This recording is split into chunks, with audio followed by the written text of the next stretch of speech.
안녕하십니까.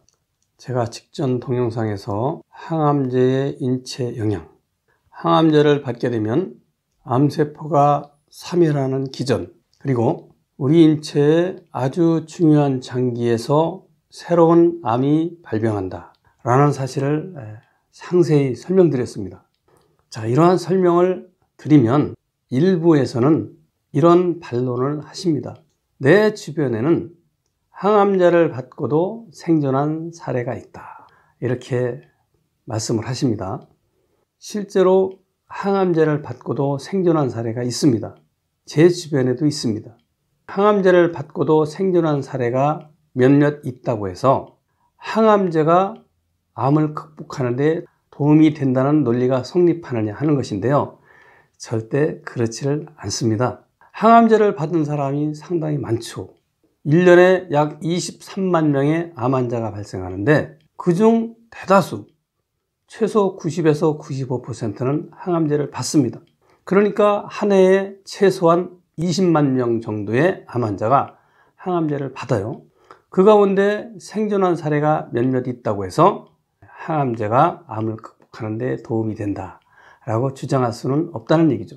여기서 지금 생존한 사례라는 것은 단순히 5년을 생존한 것이 아니고 암이 재발하지 않고 완치된 경우를 말합니다. 실제 항암제를 받고 완치된 사례가 있습니다. 그렇지만 수만 명, 수십만 명 중에 몇 명이 생존했다고 해서 일반화할 수는 없다, 그런 얘기가 되겠습니다. 물론 그 반대의 경우도 같은 논리가 성립합니다.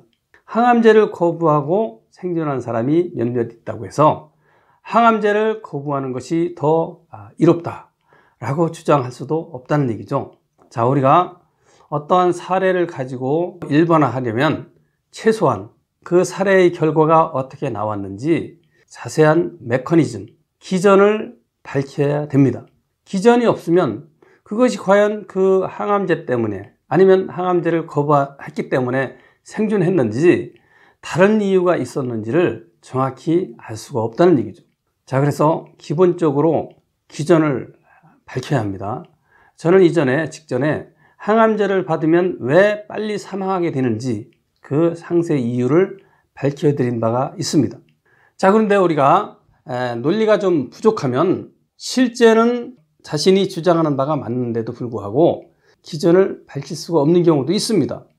자, 그런 경우에는 최소한 통계적인 접근을 해야 우리가 어느 정도 인정할 수가 있습니다. 무슨 얘기냐?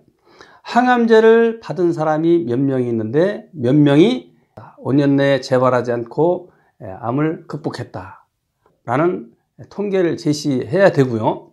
항암제를 거부한 사람이 몇 명이 있었는데 그 가운데 5년 내 암이 재발하지 않고 암을 완치했다. 자, 이런 식으로 통계적으로 접근해야 우리가 인정할 수가 있다는 얘기죠.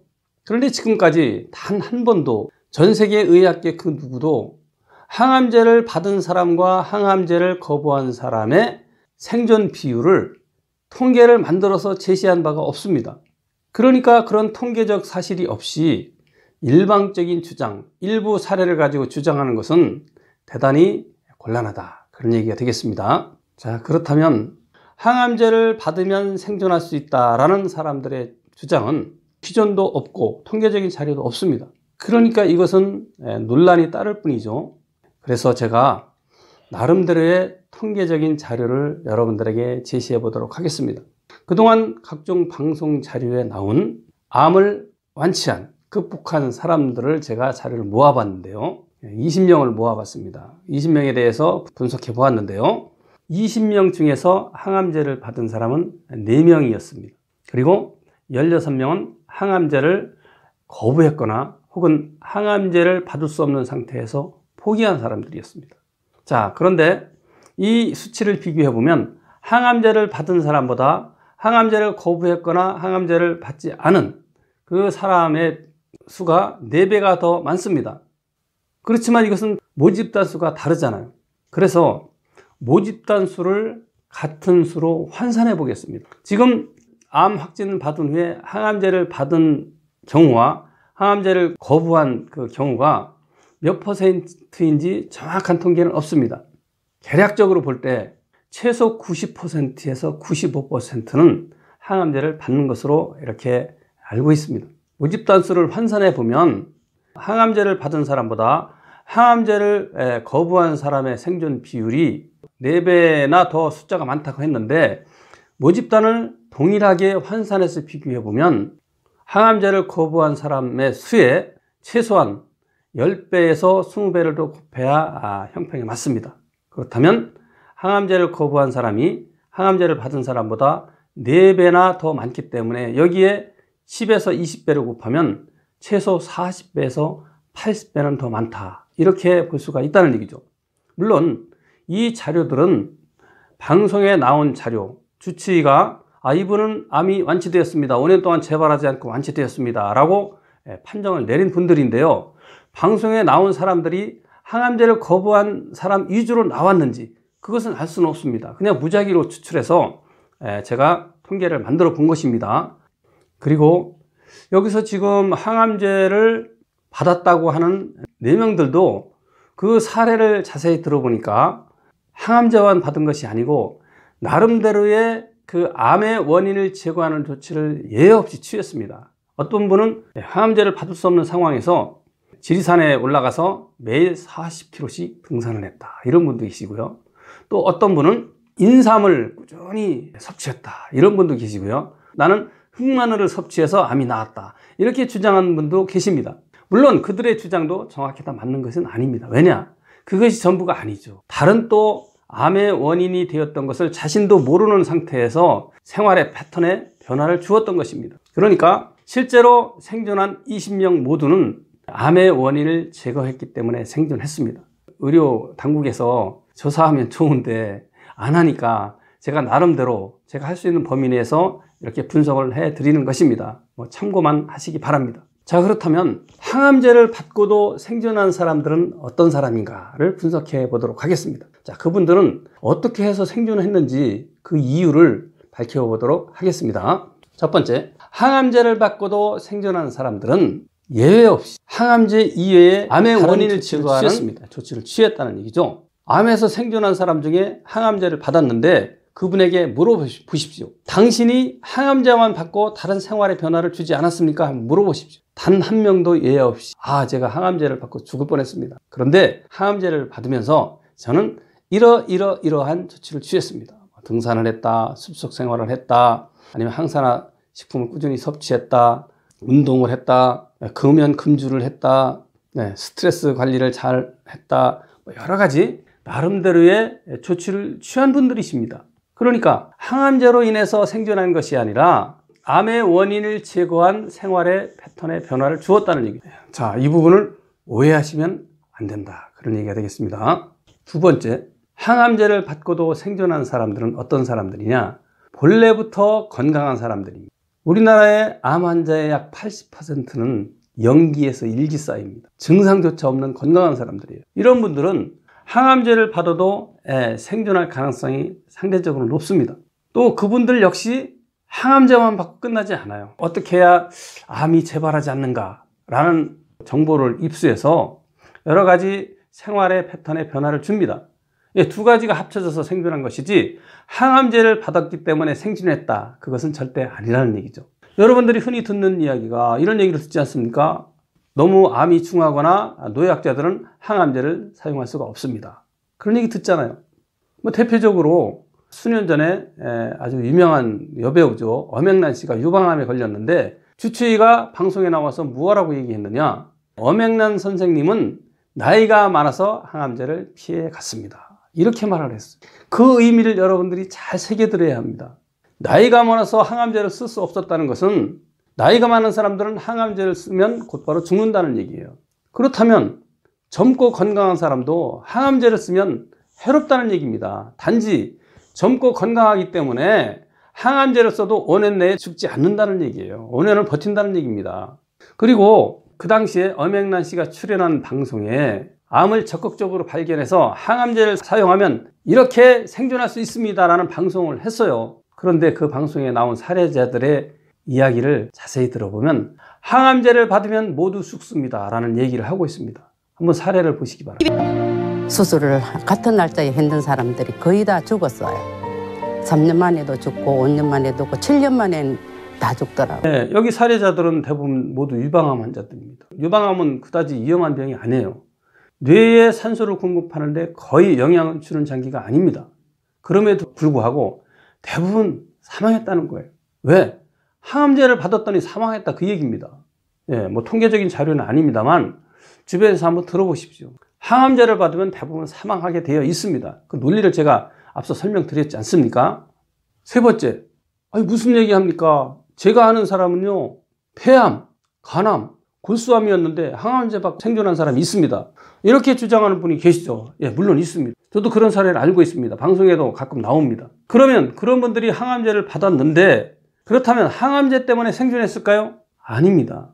그분들 이야기를 들어보시죠. 방송 사례를 한번 들어보십시오. 제가 사례들을 다 가지고 있는데요, 예외 없이 암을 자연 치유하는, 그러니까 구체적으로 제 방식대로 설명드리면 몸에 산소가 부족했던 원인들을 철저하게 제거한 분들입니다. 자, 어떤 분은 산속에 들어가서 항암제를 받았는데 암이 재발해서 혈액암 말기에서 암이 7개의 장기에 퍼져서 더 이상 생존이 불가능하다, 항암제마저도 쓸 수 없다, 이런 상황에서 내가 죽을 바에야 산속에 들어가서 가족들 몰래 죽자, 그러면 장례식 비용도 안 들어갈 거 아니냐. 그래서 지리산으로 올라가서 매일같이 40km 이상 등산을 했다는 것입니다. 2년 만에 암이 흔적조차 없어졌어요. 자, 이분이 항암제로 생존한 것입니까? 아니잖아요. 몸속에 산소가 잘 공급되는 그런 생활 패턴으로 바꾼 것입니다.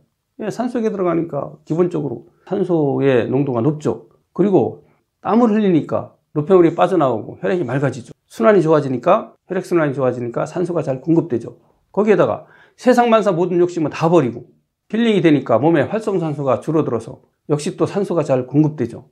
그리고 어차피 죽을 목숨, 마지막을 정리하겠다 생각하니까 암에 대한 두려움, 죽음에 대한 두려움마저도 없어지니까 결국은 그동안 암이 발생했던 장기에 산소가 부족했던 곳에 산소가 충분히 공급되니까 생존한 것입니다. 항암제 때문에 생존한 것이 아니라는 얘기예요. 그 이외에도 중한 암에서 생존한 사람들은 예외 없이 암의 원인을 제거한 분들, 만약에 그분들이 항암제를 받지 않고 그러한 생활 패턴의 변화를 주었다면 훨씬 더 빨리 건강을 회복했을 것이다, 그런 얘기입니다. 그 논리가 앞서 제가 상세히 설명드린 바가 있습니다. 자, 그런데요, 문제는 이러한 설명을 드리고 나면 이제 알았습니다. 항암제야말로 받아서는 안 된다는 사실을 자세히 알았습니다. 그렇지만 수술만 받고 항암제는 거부하면 어떨까요? 이렇게 질문하신 분들이 상당히 많습니다.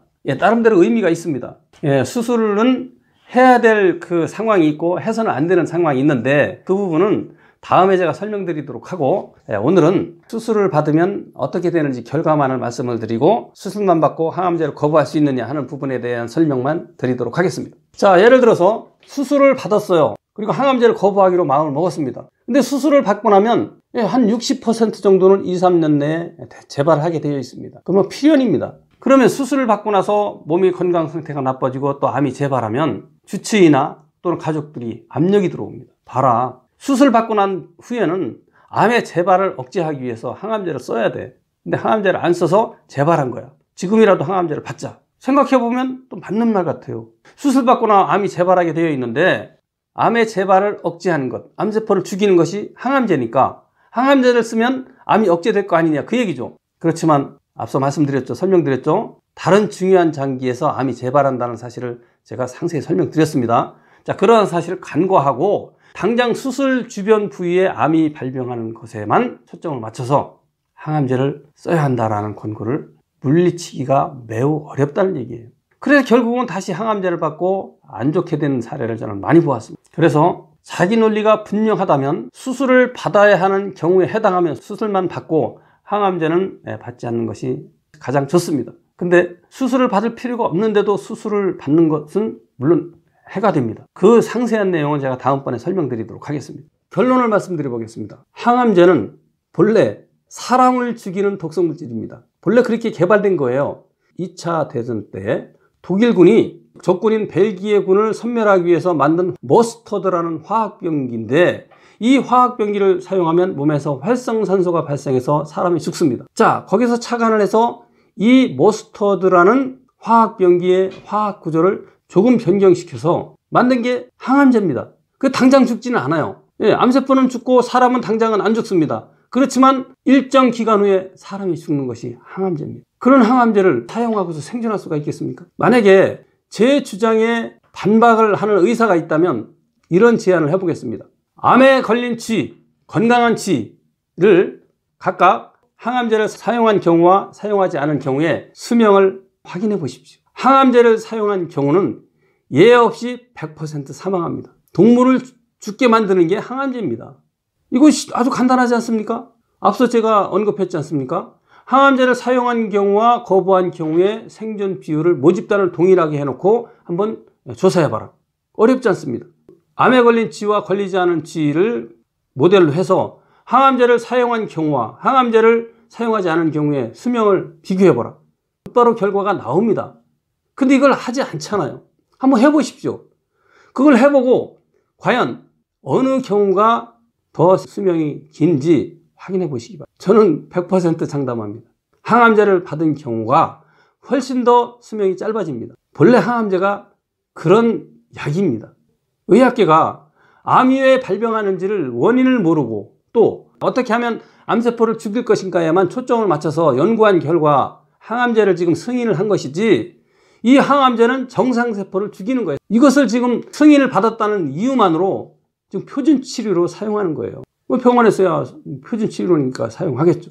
그러면 그 선택은 환자가 해야죠. 지금 이미 항암제를 받은 분이나 또는 항암제를 받고 있는 사람이나 아니면 항암제를 받을 계획을 가지고 계시는 분들에게는 좀 머리가 복잡하고 혼란스럽고 불편할 수 있을 것입니다. 그렇지만 진실을 바로 알고 그 방향을 정해야지, 죽는 길인데 사는 길이라고 이렇게 잘못된 정보를 가지고 희망을 갖고 접근한다면 그 결과가 어떻게 되겠습니까? 여러분, 지금 동물구충제 섭취한 결과가 어떻게 되고 있습니까? 많은 분들이, 유튜버들이, 의사, 약사, 암 전문의들이 동물구충제야말로 가장 이상적인 항암제다라고 소개해서 많은 분들이 거의 1년 가까이 복용하지 않았습니까? 결과가 어떻게 됐나요? 수많은 분들이 사망했고, 유명한 유튜버들이 사망했고, 또 지금 남아있는 유튜버들도 폐와 심장에 물이 차고 복수가 차가지고 그 고통을 지금 견디지 못해서 너무나 힘들어하고 있습니다.